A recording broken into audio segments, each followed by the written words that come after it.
श्रीमद् भागवत महात्म्य स्वयं भगवान के मुख से ब्रह्मा से कहा गया। श्रीमद् भागवत एक प्रसिद्ध पुराण है। वह मेरी संतुष्टि का कारण विश्वास पूर्वक सुने। श्रीमद् भागवत नामक लोकप्रिय पुराण को प्रतिदिन श्रद्धापूर्वक सुनना चाहिए। यही मेरी संतुष्टि का कारण है। जो कोई भी प्रतिदिन भगवद गीता और पुराण पढ़ता है, कपिला को उनके उपहार का फल प्रत्यक्ष रूप से दिखाई देगा। जो मनुष्य प्रतिदिन भागवत पुराण का पाठ करता है, उसे एक एक अक्षर के उच्चारण के साथ कपिला गौदान देने का पुण्य होता है। किसी श्लोक या किसी श्लोक के फुटनोट के लिए यह हमेशा भक्तिमय सेवा का स्रोत होता है। जो इसे पढ़ेगा और सुनेगा, उसे सहस्र गोदान का फल प्राप्त होगा। जो प्रतिदिन भागवत के आधे श्लोक या चौथाई श्लोक का पाठ अथवा श्रवण करता है, उसे 1000 गोदान का फल मिलता है।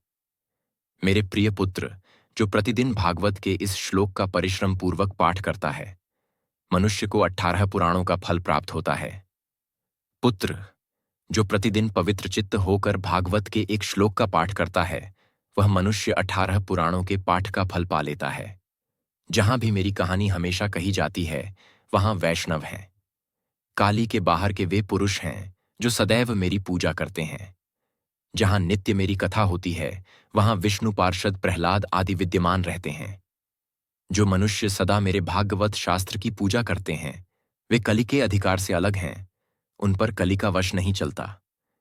जो लोग घर पर वैष्णवों के ग्रंथों की पूजा करते हैं, वे सभी पापों से मुक्त हो जाते हैं और देवताओं द्वारा पूजित होते हैं।